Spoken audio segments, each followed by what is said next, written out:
I didn't speak right away, not because I didn't have anything to say, but because I had to remind myself this was real. My name is Lowell, and tonight, I learned that silence can be louder than shouting. Clarine and I weren't in a fight.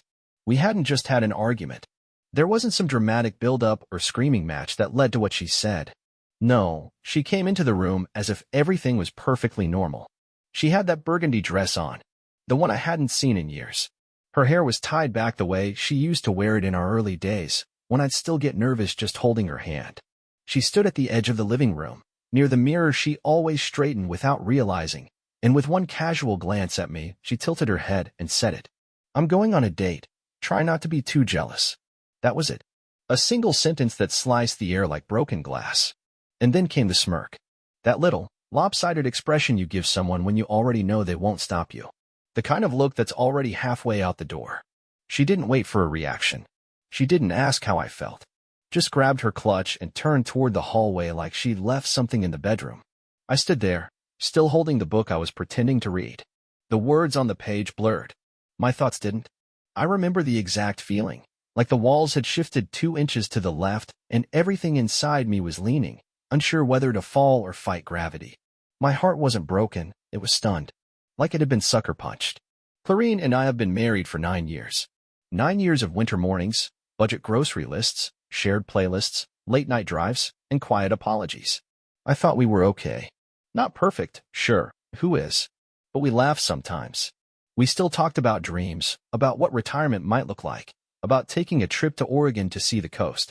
So when she said she had plans for the night, I assumed she meant dinner with her sister, or some work thing she forgot to mention. Not a date. I didn't say anything for almost a full minute. I let the silence crawl between us like smoke from something smoldering. She disappeared into the bedroom, and I heard the faint sound of her humming, yes, humming, as she looked for whatever finishing touch she needed.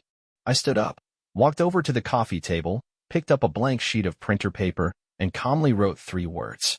When she came back out, she saw me holding the note. Her expression didn't change until I handed it to her. "I'm staying gone." Her eyes widened, but still, no words.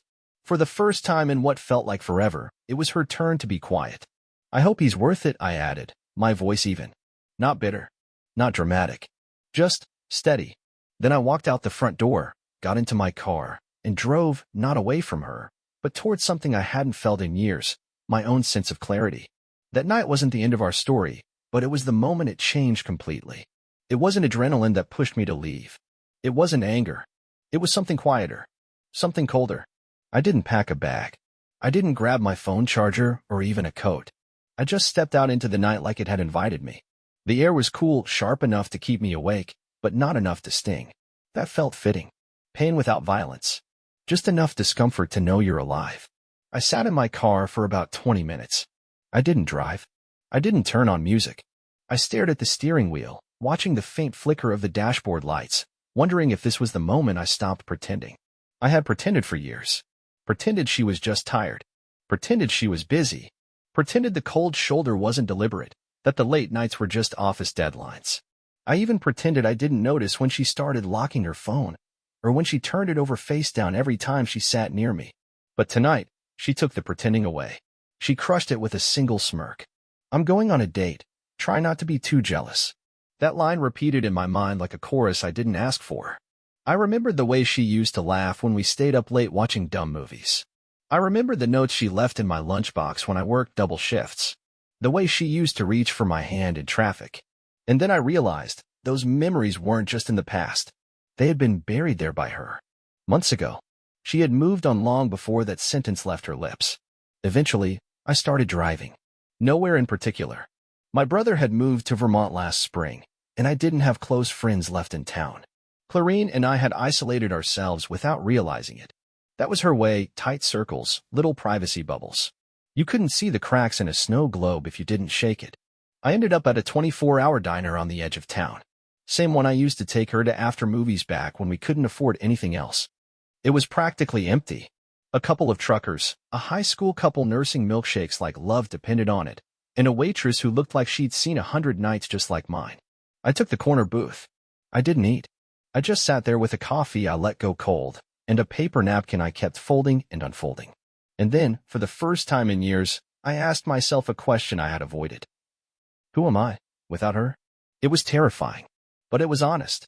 Around 2 a.m., my phone lit up. A text from her. Just one line. Where are you? No punctuation. No warmth. Just a question meant to reel me back. I stared at it for a long time before I finally responded. Farther than you think. I hit send and turned my phone face down.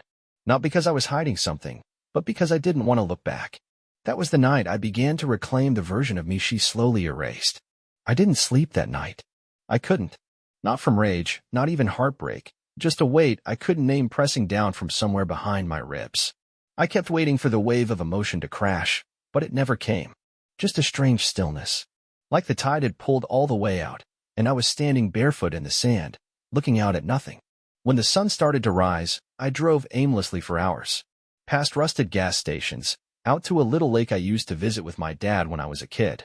Funny, I hadn't been there in decades, but my hands found the road without thinking.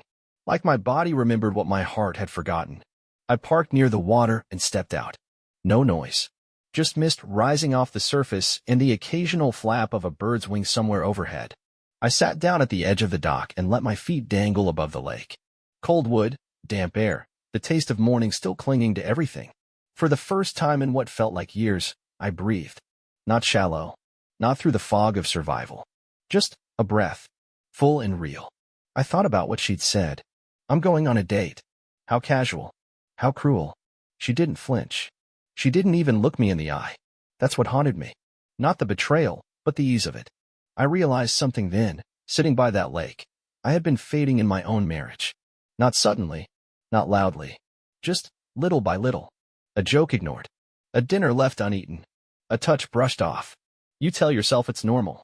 You tell yourself that long relationships go through phases. But this wasn't a phase. This was erosion. And now I was just bones. I stayed out there until my phone buzzed again. Another message. This is childish. Can you come home so we can talk like adults? Talk like adults? Was that what she called springing a date announcement in our living room? I didn't answer. Instead, I drove back into town, stopped by a pharmacy, bought a cheap toothbrush, a razor, and a few essentials. The cashier didn't ask any questions, just gave me a quiet nod, like maybe he understood more than I expected. Then I checked into a small motel off the highway. Faded curtains. Carpet that smelled like bleach and thyme. But it was mine for now. A space without her perfume, her voice, her lingering disappointment. Later that night, I stood in front of the mirror, holding that razor. Not really shaving. Just staring. I looked older than I remembered. Not in years. In where? In compromise. I touched my face, ran my fingers down the lines forming under my eyes, and whispered to my reflection, "You're not done." I didn't know what came next. I still don't. But I knew one thing. I couldn't go back to being someone she pitied, or worse, someone she no longer noticed. This wasn't a revenge story. This wasn't about pride. This was about remembering what it meant to matter to myself. The motel room was silent, but my mind was anything but. That night, I lay on the thin mattress, staring at the ceiling fan as it creaked with every rotation. I wasn't crying.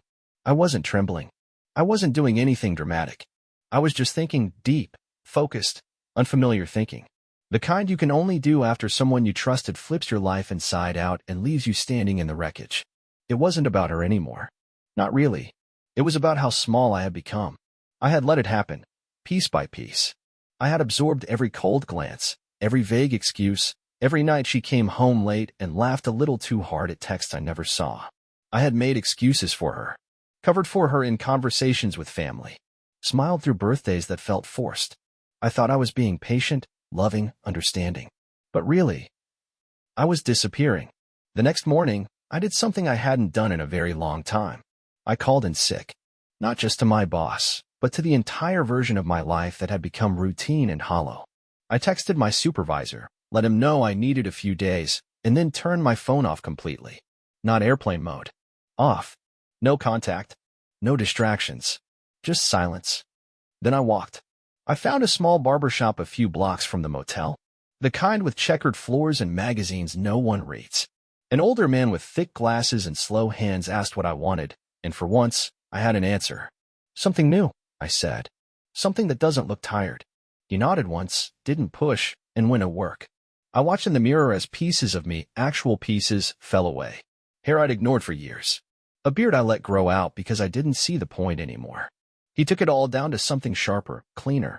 When he spun the chair around, I didn't recognize myself, but not in a bad way. I looked like someone who still had a story to write. Back at the motel, I turned my phone back on. 42 unread messages. Most from Clarine. Some long, some short. Some filled with confusion, others with sharpness disguised as concern. But the last one, that one stopped me. You left without saying a word. That's not like you. What are you trying to prove? That's when I realized she still thought I was the same man who wouldn't dare make waves. The man who stayed silent because he feared confrontation. The man who would wait at home, heart in his hands, hoping she'd choose him again. So I called her. The phone rang twice.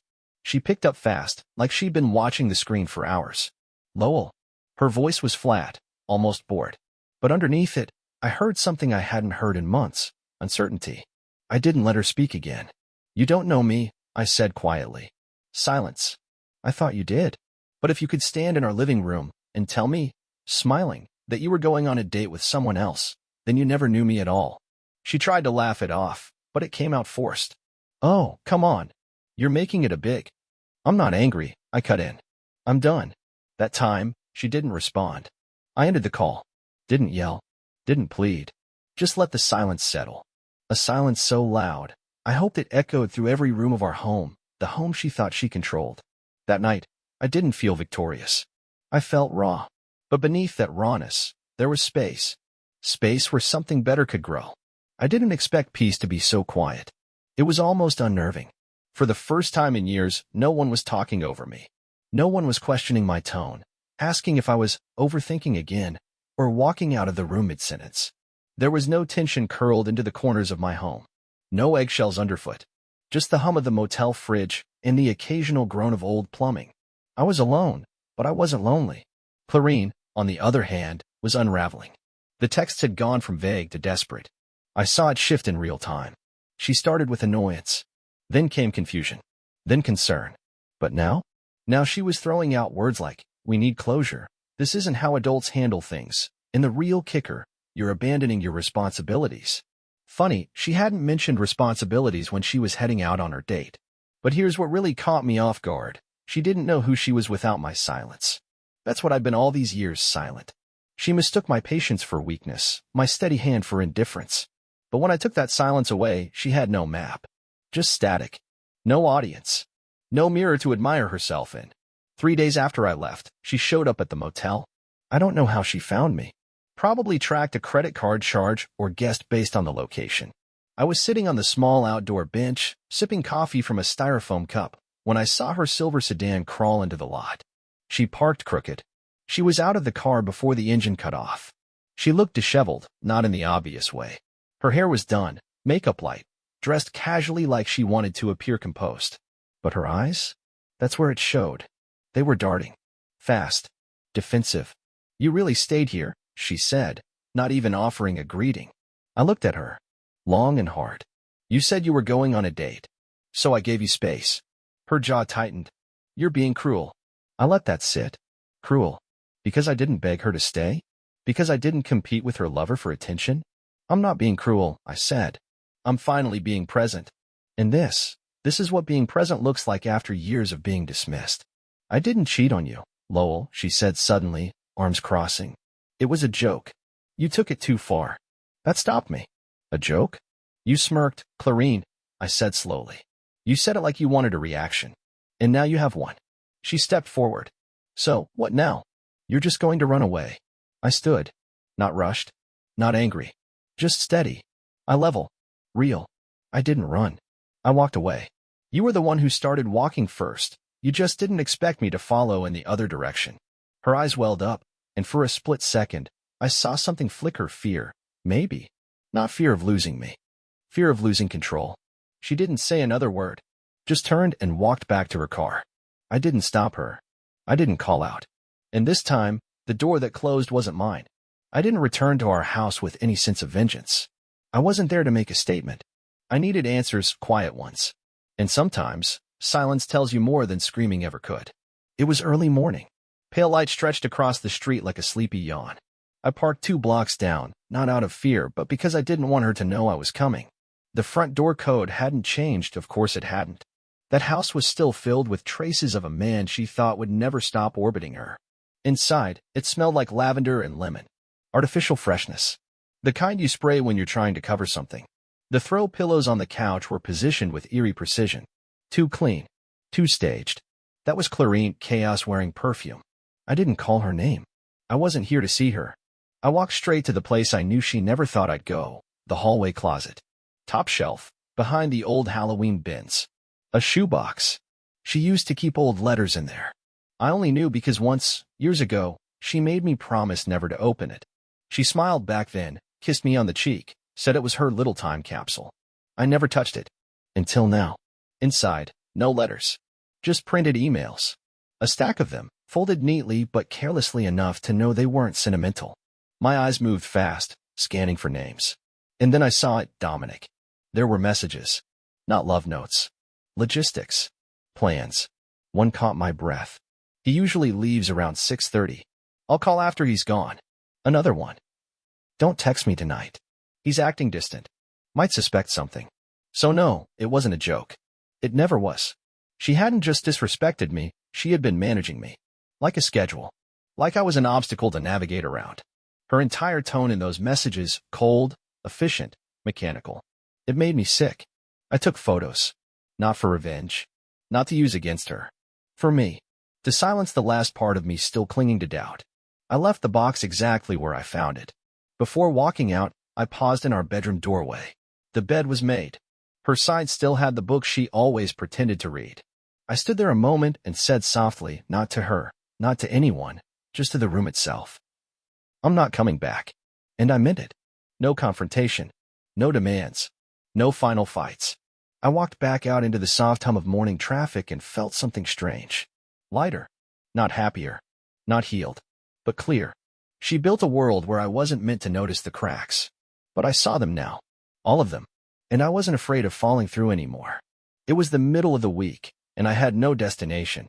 I left the house for good, packed nothing except the basics, and moved between motels like a man pacing in slow motion. I wasn't hiding. I just wasn't sure where to belong yet. Then, the phone rang.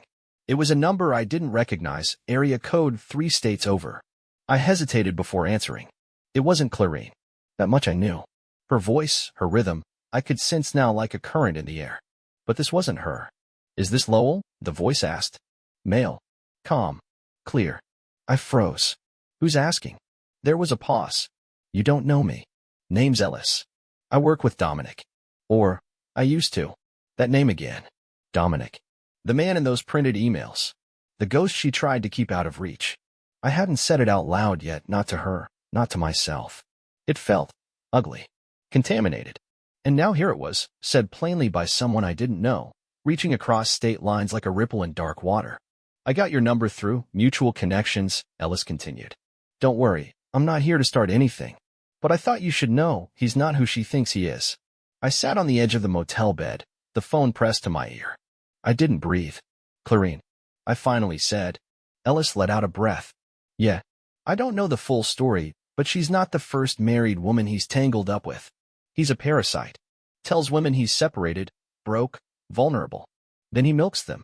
Emotionally, sometimes financially. When they fall apart, he moves on. My stomach turned. How do you know all this? I was married to one of them, he said simply. Until she sold her car and handed him the money. The silence between us felt like broken glass. Ellis wasn't calling to warn me.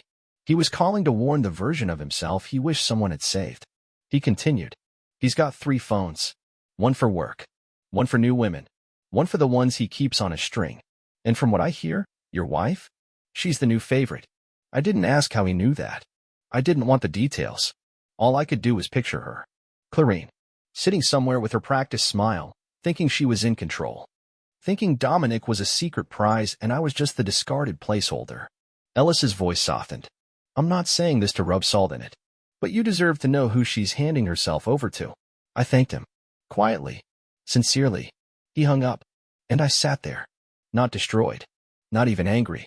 Just settled. She didn't trade me for someone better.